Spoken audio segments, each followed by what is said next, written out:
அங்கே பணியமர்த்தப்பட்டவர்கள் 4 தலைமுறைகளாக அங்கே தேயிலை தோட்டத்தில் பணியாற்றி வருகிறார்கள். வெள்ளையர் காலத்தில் தேயிலை தோட்டம் என்பது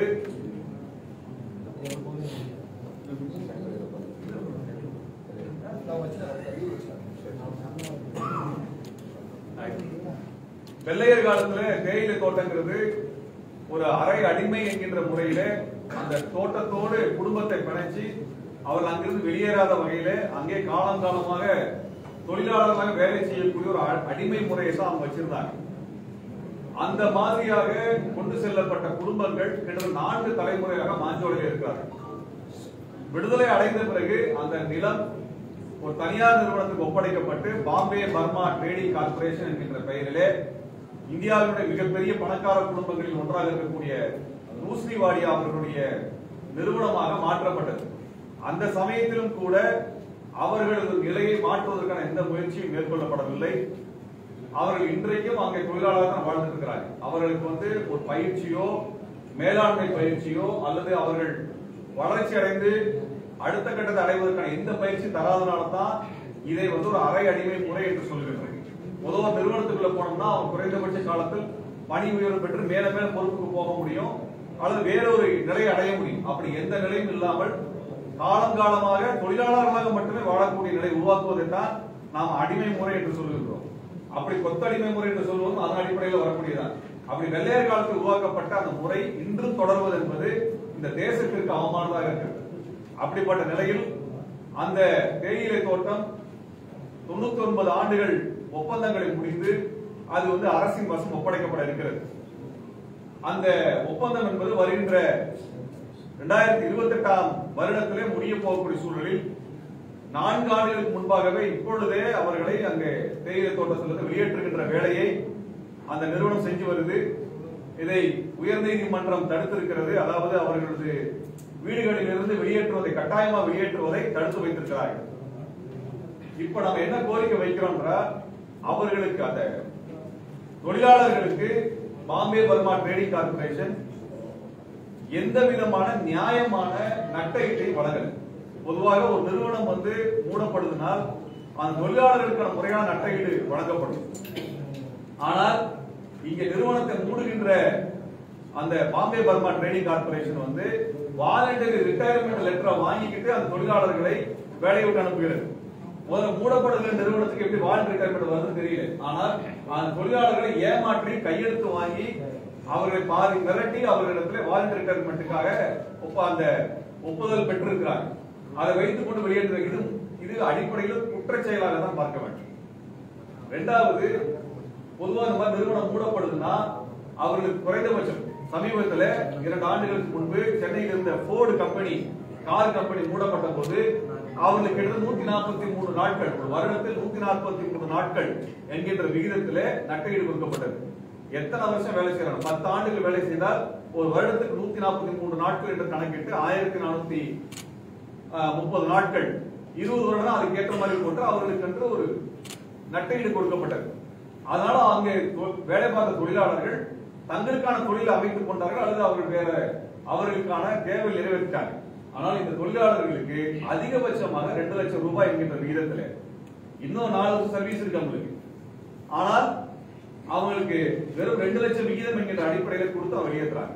இது எந்த வகையிலும் நேர்மையான நட்டஈடு கிடையாது. இது அவங்களை ஏமாற்றுவதாக இருக்கிறது. அப்ப வெளிநாட்டிலிருந்து வந்த போர்டு கம்பெனி குறைந்தபட்சம் ஒரு வருடத்திற்கு 143 நாள் விகித கணக்குப்படி போடுறாங்க. ஆனால் இந்த கம்பெனி ஒரு வருஷத்துக்கு 10 நாள் 15 நாள் கணக்குப்படி போடுறாங்க. அப்ப வெளியிலிருந்து வர 144 கணக்கு என்ன, இவங்க போடக்கூடிய 14 15 நாள் கணக்கு என்ன? அப்ப எவ்வளவு தூரம் ஏமாற்றுகிறார்கள் என்பதை வெளிப்படையாக சொல்ல வேண்டிய தேவை எல்லாருக்கும் இருக்குது. இங்க கிட்டத்தட்ட 600 குடும்பங்கள் அங்கே இருக்குது, 5 கிராமங்கள் அங்கே இருக்கிறது. அந்த கிராமங்களிலே வாழக்கூடிய குழந்தைகளுக்கான பள்ளிக்கூடம் எடுத்தா 5ஆவது வகுப்பு தான் இருக்கு. அதுக்கு பிறகு அவங்க கீழே படிக்க வேண்டியது. மலையிலிருந்து கீழே அவங்க எல்லாரும் குழந்தைகளை ஹாஸ்டல்ல தங்க வச்சுதான் படிக்க வைக்கிறாங்க. ஹாஸ்டல் செலவையும் அவங்க தான் பொறுப்பேற்று இருக்கிறாங்க. இந்த நிலையில கடந்த 30 40 நாட்களாக அவங்களுக்கு வேலை தரப்படல. அதனால அவங்க கையில வருமானம் இல்லை. அவர்கள் உணவுக்கு வழி இல்லாத நிலையில் இப்போது நெருக்கடிக்கு உள்ளாக்கப்பட்டு வெளியேற்றப்படுகிறார்கள். இவ்வளவு அநியாயம் அந்த கம்பெனி செஞ்சிட்டு இருக்கு. இந்த சமயத்தில் நாங்கள் தமிழ்நாடு அரசுக்கு மாண்புமிகு முதல்வர்களுக்கு என்ன கோரிக்கை வைக்க விரும்புகிறோம் என்றால், வெறும் உழைப்பை கொடுத்து 4 தலைமுறை உழைச்ச தொழிலாளர்களுக்கான நட்டை அந்த நிறுவனத்திடமிருந்து வாங்கி தருகின்ற ஒரு மாபெரும் பொறுப்பை தமிழ்நாடு அரசு தாமே கொண்டு வந்து எடுத்து செய்து தர வேண்டும். இதை நம்ம ஒரு நீதிமன்றத்தின் கையிலோ வேறொரு நம்பியோ நாங்க பெறுவதை விட தமிழ்நாடு அரசு இதை பெற்றுத்தர வேண்டும். எப்படி போர்டு கம்பெனிக்கு இப்படி போன்ற ஒன்றை அழுத்தத்தை கொடுத்து போர்டு கம்பெனிகளுடைய அங்க போராட்டம் நடத்தி கொண்ட தொழிலாளர்களுக்கு ஆதரவாக அன்றைக்கு அதை பேசி வாங்கி கொடுத்தது போல நீங்க தொழிலாளர்களுக்கு பாம்பே பர்மா ட்ரேடிங் கார்பரேஷன் வந்து வாங்கி கொடுங்க. ஏன்னா பெரிய பணக்கார கம்பெனி, அது ஏழை கம்பெனியோ நட்டத்திலோ மூடப்படவில்லை. மாஞ்சோலை தேயிலை என்பது உலக புகழ் பெற்ற தேயிலை, வெறும் லாபத்தில் இயங்கி கொண்டிருக்கிற நிறுவனம் தான் கூடப்படுது. ஆகவே அவர்களுக்கு தர முடியும், அதை தமிழ்நாடு அரசு பெற்று தரணும். இரண்டாவது, இந்த தேயிலை தோட்டத்தை தமிழ்நாடு அரசே ஏற்று நடத்த வேண்டும். ஏற்கனவே டைம் டீ நடத்திட்டு இருக்கிறாங்க, அதே போல தமிழ்நாடு அரசே ஏற்று நடத்த வேண்டும். அது கூட்டுறவா கூட நடத்தினாலும் மகிழ்ச்சியாக இருக்கும். இது மட்டும் இல்லாம 4 தலைமுறையா ஒரு அடிமைகளை போல வேலை செஞ்சிருக்கிறாங்க. அதுக்கு இதுவரைக்கும் எந்த காம்பன்சேஷன் பேக்கேஜுமே வரல. அந்த விஷயத்தை கணக்கில் அது மிகப்பெரிய அநீதி. அந்த மக்களை வெள்ளக்கார காலத்தில் கட்டாயப்படுத்தி கொண்டு போயிருக்கிறான். அவங்களுக்கு வாழ்க்கையில் முன்னேறவே முடியாத அளவுக்கு தொழிலாளரவே 4 தலைமுறை வச்சு உறுதி எடுத்திருக்கிறாங்க. அப்ப அப்படிப்பட்ட மக்களுக்கு, வஞ்சிக்கப்பட்ட மக்களுக்கு ஒரு அரை ஏக்கர் 1 ஏக்கர் அளவிலே நிலத்தை சமவெளியில கொடுத்து இனி வரக்கூடிய தலைமுறைகள் வேற முன்னேற்றத்துறை நகரக்கூடிய அளவுக்கு ஒரு சமூக நீதி தீர்வை தமிழ்நாடு அரசு தர வேண்டும். ஏன்னா 600 குடும்பங்கள் தருவது என்பது சிரமமான காரியம் அல்ல. இது ஒரு வரலாற்றில் இழைக்கப்பட்ட பெரிய அநீதிங்க, மிகப்பெரிய அநீதி, வரலாற்றில் இழைக்கப்பட்ட அநீதி. அந்த அநீதிக்கான நீதியை இந்த ஆட்சியிலாவது அந்த தொழிலாளருக்கு கிடைக்க வேண்டும் என்பதை சமயத்திலே நாங்கள் கோரிக்கையாக, வேண்டுகோளாக தமிழ்நாடு அரசுக்கு வைக்கிறோம். மாஞ்சோலை விவகாரம் தொடர்பாக திமுக கூட்டணி கட்சியை சேர்ந்தவர் ஒரு தோழர் பேசுறது பின்னாடி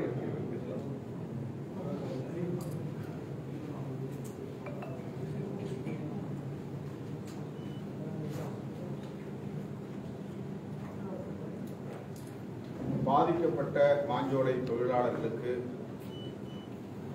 உரிய நீதி வழங்க வேண்டும், அவர்களுக்கு பாதுகாப்பை உறுதிப்படுத்த வேண்டும் என்று தமிழ்நாடு அரசை அனைவரும் சேர்ந்து வலியுறுத்துகிறோம். பிரிட்டிஷ் ஆட்சி காலத்திலே போடப்பட்ட ஒப்பந்தம், ஒப்பந்த காலம் நிறைவடைந்த நிலையில் அந்த நிறுவனம் ஒப்பந்தத்தை முடித்துக் கொண்டு வெளியேறுவதில் ஆட்சேபனை இல்லை. ஆனால் அங்கே நிறுவப்பெற்ற தேயிலை தோட்டம், தேயிலை உற்பத்தி, அதற்கான கட்டமைப்பு வசதிகள் அப்படியே உள்ளன. ஆகவே அதனை இன்னொரு நிறுவனத்திடம் ஒப்படைக்கலாம், அல்லது இங்கே திருமுருகன் காந்தி அவர்கள் சொன்னதை போல தமிழ்நாடு அரசே எடுத்து தொடர்ந்து தேயிலை உற்பத்தியை நடத்த வேண்டும். இதுதான் சரியான தீர்வாக இருக்க முடியும். மாறாக அங்கே தலைமுறையாக, கிட்டத்தட்ட 4 தலைமுறையாக இந்த மாஞ்சோலை தோட்டத்தை பண்படுத்தி செம்மைப்படுத்திய தொழிலாளர்களை வெறுங்கையோடு விரட்டி அடிப்பது ஏற்புடையதல்ல. இது பெரும் அநீதி, மாபெரும் சுரண்டல். ஆகவே தமிழ்நாடு அரசு உடனடியாக இதில் தீவிரமாக தலையிட வேண்டும். தொழிலாளர்களின் கோரிக்கைகளை கனிவோடு பரிசீலிக்க வேண்டும். தோழர் திருமுருகன் அவர்கள் சுட்டிக்காட்டியதைப் போல அந்த ஒப்பந்த நிறுவனத்திடம் அழுத்தம் கொடுத்து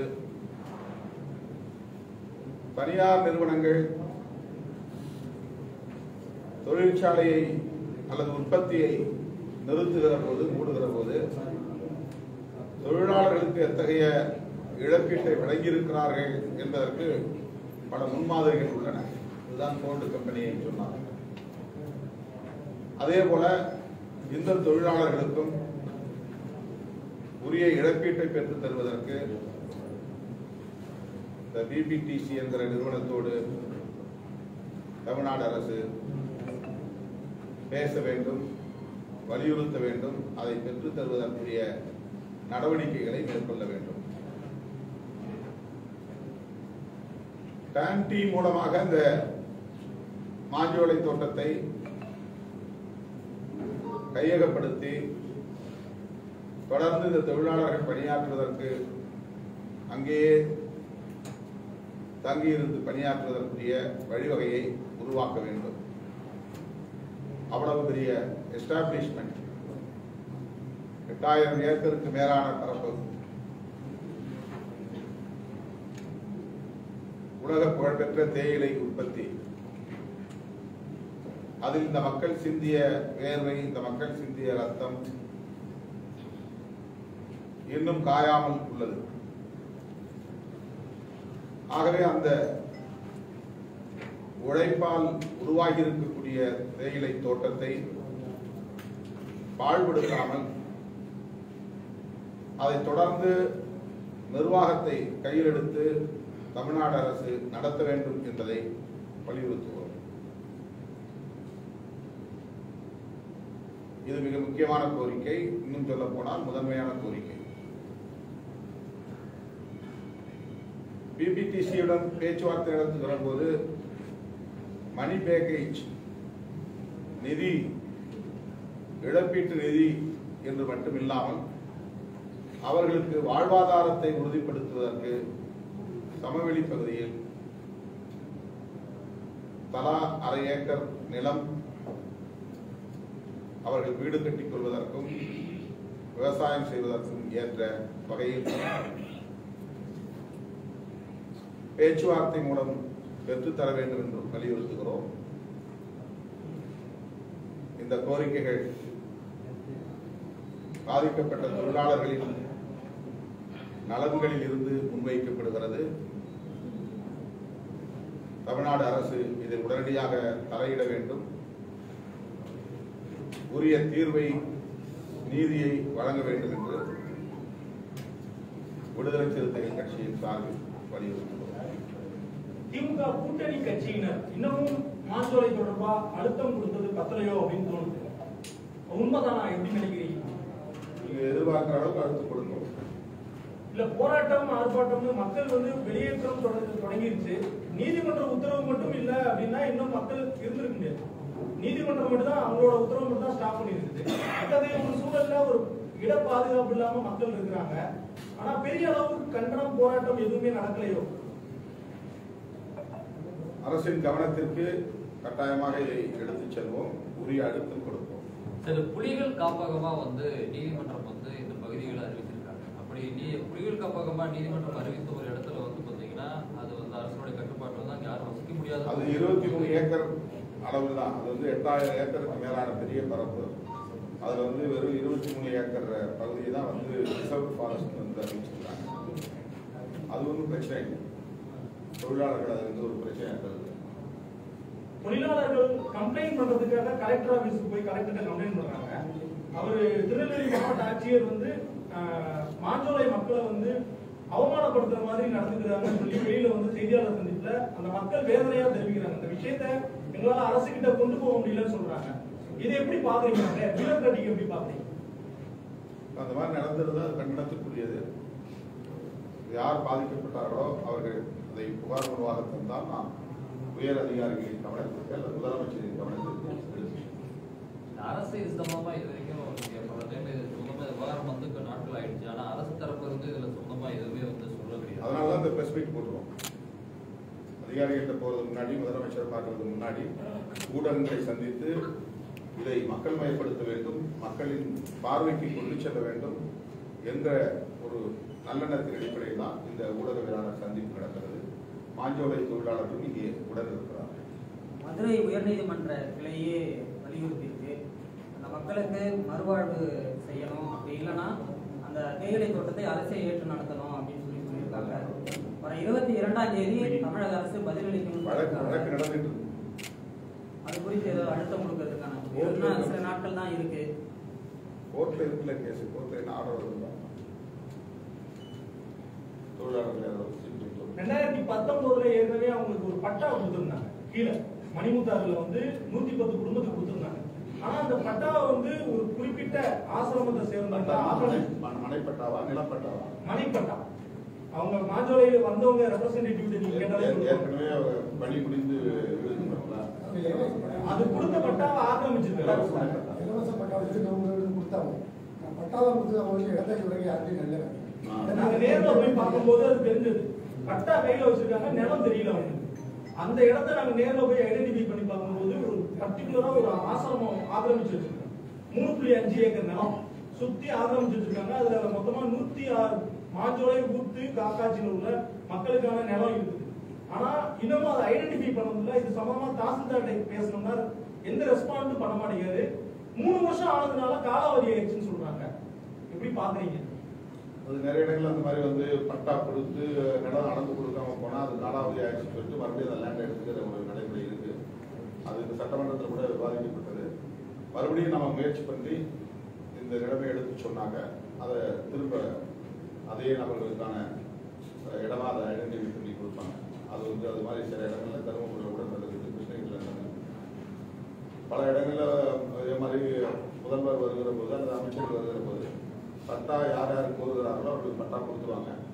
லேண்ட் அக்விசிஷன்ல பிரச்சனை இருக்கும், அதை அப்படியே தேக்கிடும். அந்த லேண்ட் ஓனர்ஸ் வந்து வழக்காடுவாங்க, இல்லைன்னா எதிர்ப்பு தெரிவிப்பாங்க, ஏதாவது பிரச்சனை வரும். ஒரு இடத்த தேர்வு பண்ணுவாங்க, அதில் 2 பேர் ஓகே சொல்லியிருப்பாங்க, ஒருத்தர் ஓகே சொல்லியிருக்க மாட்டாங்க. அதனால அது டிஸ்பியூட்டாக மாறிடும், அப்படியே தேங்கி நின்றுடும். அது வந்து சில நேரங்களில் கோர்ட்டில் போய் தேக்க முடியும். இப்படி சில பிரச்சனைகள் தமிழ்நாடு முழுக்க இருக்கு. கிட்டத்தட்ட 20,000க்கும் மேற்பட்ட வழக்குகள் மனைப்பட்டாவுக்கு என்று கையகப்படுத்தப்பட்ட நிலங்கள் அளந்து விடப்படாமலும் அல்லது அளந்து விட்டாலும் குடியேற முடியாமலும் கையகப்படுத்தினாலும் அது அரசாங்கம் எடுக்க முடியாமலும் இப்படி பல சிக்கல்கள் தமிழ்நாடு முழுக்க இருக்கிறது. அதிலே இது ஒன்றாக இருக்கிறது என்பதை இப்போது நாம் அறிகிறோம். இதை உரிய அதிகாரிகளின் கவனத்திற்கு எடுத்துச் செல்வோம் அல்லது தேவைப்பட்டால் முதல்வர்களிடத்திலேயே எடுத்துச் செல்வோம். யார் யார் மனைப்பட்டா வாங்கினாங்க அந்த பயனாளிகள் பட்டியல் தெரிந்தால் இந்த பட்டியலை கொண்டு போய் நாம் கொடுக்கணும். பாதிப்பட்ட தொழிலாளர்கள் ஊடகவியலாளர் வந்து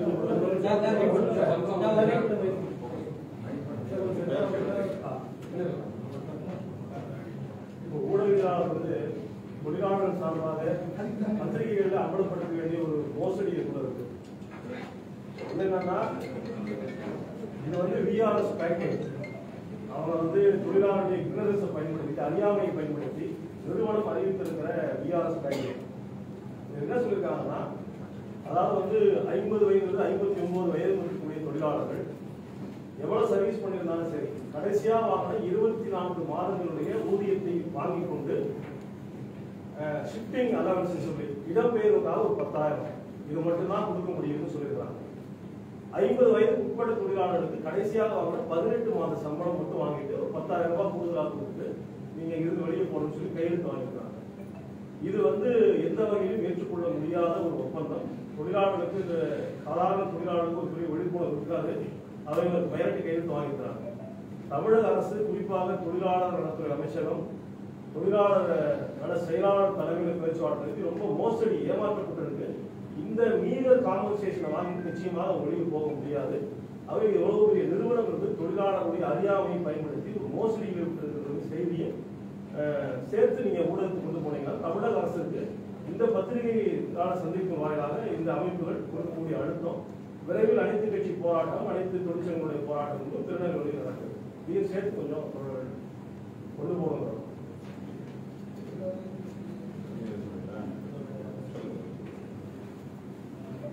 ஊடக நண்பர்களுக்கு என்னுடைய வணக்கங்கள்.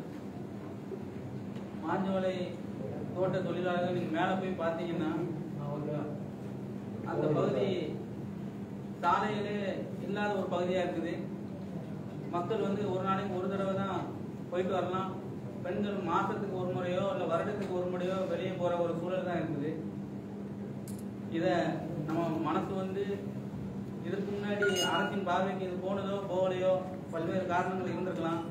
ஆனா இன்னைக்கு இதை அரசோட கவனத்துக்கும் மக்களோட பார்வைக்கும் நம்ம கொண்டு போகக்கூடிய தேவைகள் ஒன்று இருக்கு.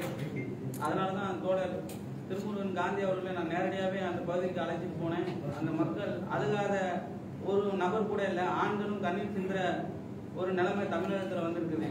அப்போ இதில் நம்ம அரசியலாக இதை பார்க்காம ஒரு மக்களோட வாழ்வாதார பிரச்சனை நினைச்சு ஊடக நண்பர்கள்லாம் நீங்களும் உங்களோட பங்குக்கு இது தமிழக அரசோட பார்வைக்கு கொண்டு போகணும்னு சொல்லி அந்த ஏழை மக்களின் சார்பாக உங்களோட கேட்டுக்கொள்கிறேன்.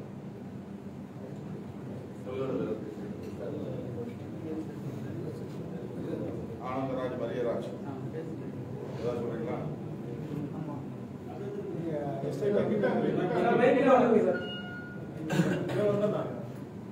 அரசு எடுத்து நடத்தணும். அரசு எடுத்து நடத்தணும், அதான் முக்கியமான கோரிக்கை. அடுத்து இந்த நஷ்டஈடு கொடுத்துருக்கிறது வெறும் 15 நாள் 20 நாளைக்கு தான் கொடுத்துருக்காங்க வருஷத்துக்கு. அது 150 நாள் 200 நாள் எங்களுக்கு உயர்த்தி கொடுக்கணும்.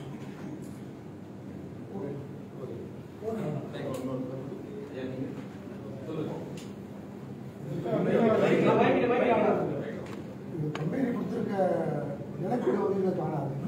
இது 2 லட்சத்தை வச்சு ஒரு சில இடம் கூட எங்களால் வாங்க முடியாது. இதை முதலமைச்சர் கவனத்தில் நாங்கள் கொண்டு வரணும். இது சரியான ஒரு தீர்வு காண்பி எங்களுக்கு நல்ல ஒரு வழிகாட்டணும்னு நாங்கள் அரசிட்ட வேண்டியிருக்கோம்.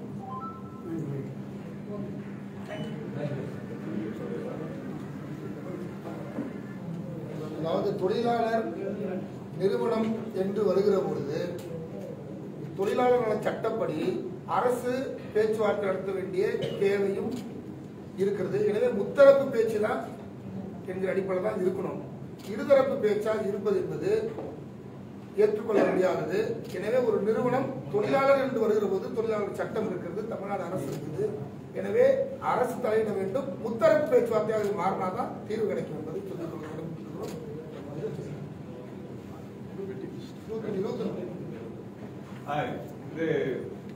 இந்த கோரிக்கைகளை வலியுறுத்தி அனைத்து கட்சிகளினுடைய பொறுப்பாளர்கள் பங்கேற்கக்கூடிய மாஞ்சோலை தேயிலை தோட்ட தொழிலாளர்களுடைய வாழ்வுரிமை மாநாடு வருகின்ற ஞாயிற்றுக்கிழமை 21ஆம் தேதி ஜூலை மாதத்தில் திருநெல்வேலியிலே ஒரு மாநாடாக நாங்கள் நடத்துகின்றோம்.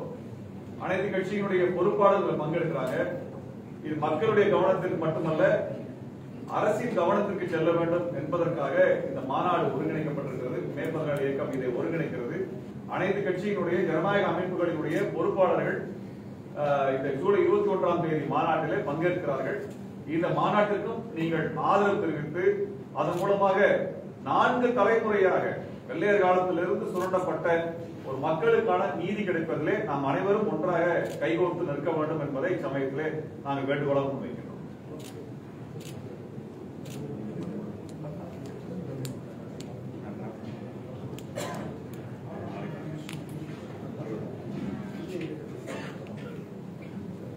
ஊடக நண்பர்கள் நன்றி.